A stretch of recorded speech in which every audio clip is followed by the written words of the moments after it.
From California is recognized for a minute and a half. September 14th, 2001, 3 days after the 9/11 terror attacks, Oakland Congresswoman Barbara Lee stood before a united body in the House. September 11th changed the world. Our deepest fears now haunt us. Yet I am convinced that military action will not prevent further acts of international terrorism against the United States. She was the lone no vote on the authorization of war. At the time, she was mocked, ridiculed, and threatened. But now, more than 20 years later, the once infamous vote by Lee is one she's now praised for. She says that decision to stand up when no one else did, along with others during her years in Congress, is what sets her apart in California's competitive U.S. Senate race. But when you look at leadership and when you look at what I have stepped out on and others have followed, I think that's a big distinguishing factor. For example, no one led on the global HIV/AIDS pandemic. I went to President Bush. Then I opposed every single one of his policies. But when it came to saving lives, I thought that he should help with the Global AIDS Initiative, and he did, and we've saved 25 million lives. As co-chair of the Cannabis Caucus, I rise in strong support. No one was talking about legalization of marijuana.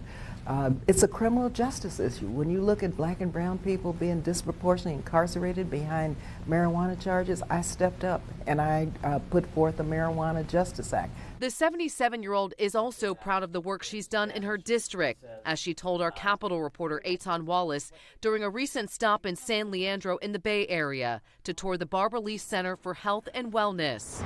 So many young people don't have access to health care, to mental health care. The facility is owned by the San Leandro Unified School District, offering health and dental care along with mental wellness services to students and families free of charge. Development of one's self-image requires to be felt that they're valued. And this center makes sure that all young people, regardless of who they are, their background, that they're valued. Equity and representation are key components of Lee's campaign. Right now, there is only one black woman in the U.S. Senate. The seat Lee is actually running for, held by LaFonza Butler, who was appointed by Governor Newsom following Dianne Feinstein's passing. Butler has opted not to run for the seat, and Lee strongly believes more black women voices are needed. So it's time. You know, the strength, the perspective, the understanding, the strength of black women is missing, and has been missing and will be missing.